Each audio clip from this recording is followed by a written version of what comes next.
guys, welcome back. Today we're reviewing the Atlas RS-1, both in Atlas Classic Silver, which is a DC only model, MSRP $149.95, and the Atlas Classic Gold model, which is a DCC ESU Loksound equipped model, MSRP $259.95. So let's see what Atlas offers us in this RS-1. We'll get started with the review right now. So as always, we start with an unboxing. This locomotive is a factory installed DCC locomotive. It's got that ESU Loksound that we were talking about. Pull off the top here, got a nice clear wrapper, clear plastic container with some documentation we'll get to in a moment. I'm going to go ahead and pull this out, slide off the plastic sleeve here.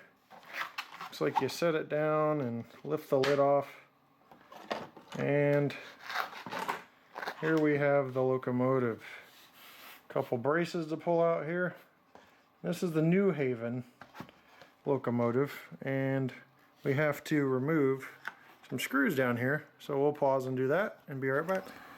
Once you remove the locomotive with two Phillips head screws, you have the backing, which you can see a goodie bag with some extra parts in here. We'll set these aside and make sure they don't get lost. Looks like some cab figures and other parts there. Now let's go ahead and set this locomotive down and take a look at some of the details.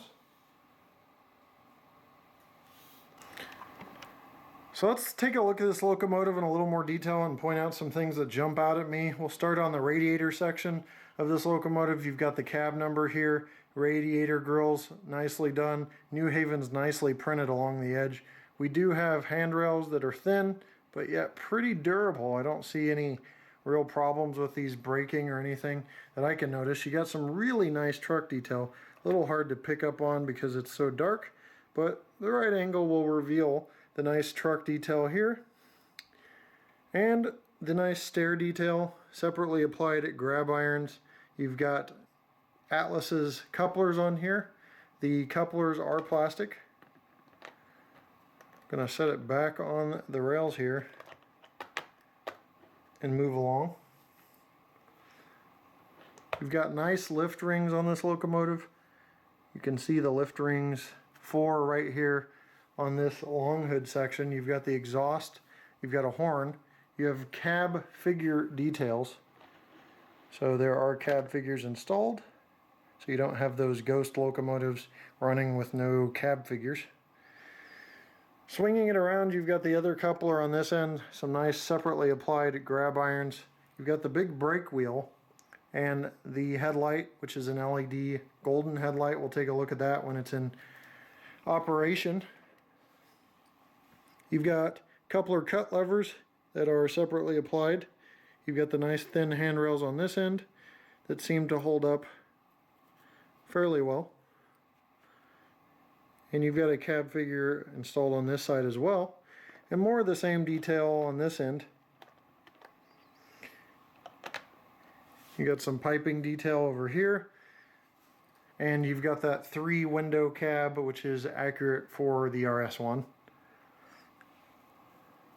You've got rivet detail on the roof,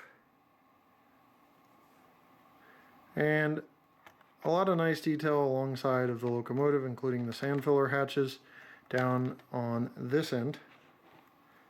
So really nice detail overall on this locomotive. Real nice orange scheme. I'll quickly show you the other scheme here. So prepare for me to butcher a road name like I have never butchered one before. This is Ferrocarriles Nacionales de Mexico, I believe. So somebody can butcher me for not, pronouncing that correctly, but a bit of a language barrier there. So overall, this is the other scheme, just another scheme I wanted to show you all. There are several schemes available, including the following schemes: Milwaukee Road, the New Haven one I just showed, New York Central, Sioux Line, Spokane International, and Tidewater Southern. So those are the schemes. Now these locomotives ran from about 1941 to 1960, that's your era. Lots of horsepower produced out of these things, 1,000 horsepower for an engine that was used for both a switching engine and a mainline engine. So pretty cool facts on that. Let's go ahead and get into operation so you can see how this operates. Let's go ahead and apply track power so you can hear the locomotive's startup sequence.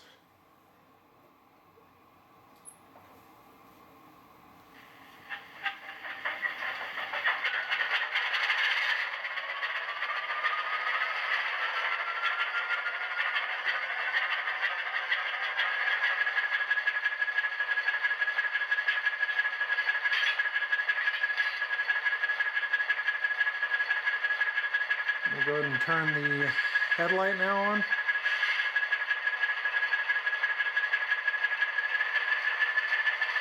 see that beautiful golden white headlight that also, with the same LED, lights up the number boards. Backlit number boards are a feature that not all manufacturers do, and it's a nice detail. And then that golden white LED has an accurate look, which is hard to capture in an LED, so that looks very nice. We'll go ahead and move the locomotive now.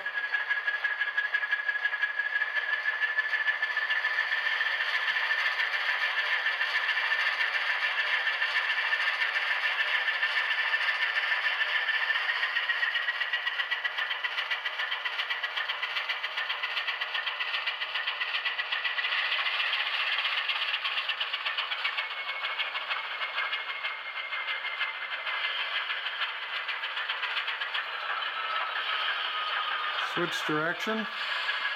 Same nice effect on the other end. I'm going to ramp it up so you can hear some of the notches.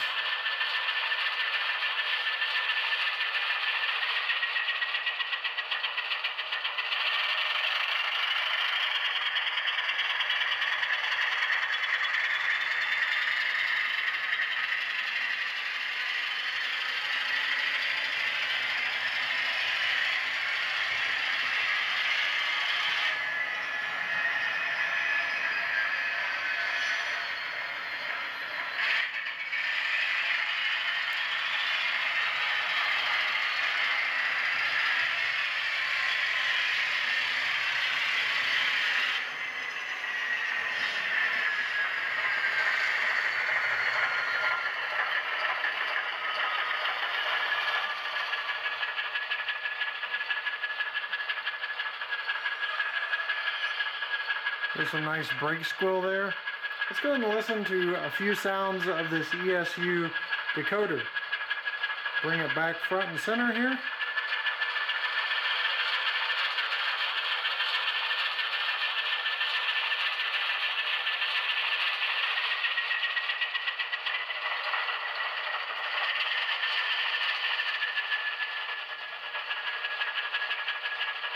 You hear the locomotive go back into idle. We'll go ahead and listen to the bell and horn starting off.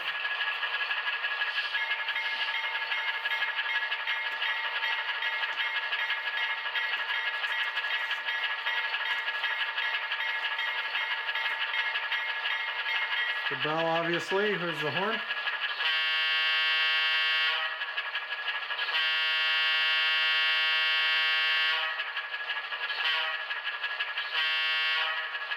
Now for the short horn, you just have to lightly depress the horn, which is function 2, and it'll do a short horn blast. It's very responsive, this ESU decoder. Very smooth operator. The drive is nice and smooth. So very impressed with that.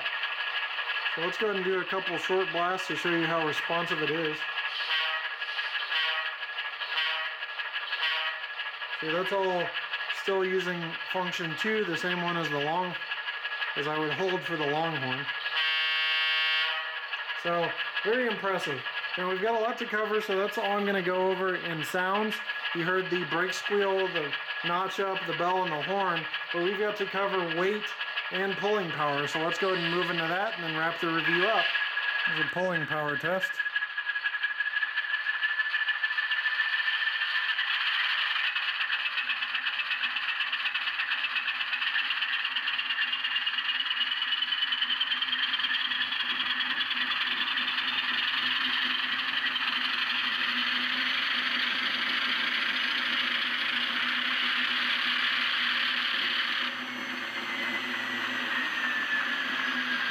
So we got 2.6 ounces on the pulling power test.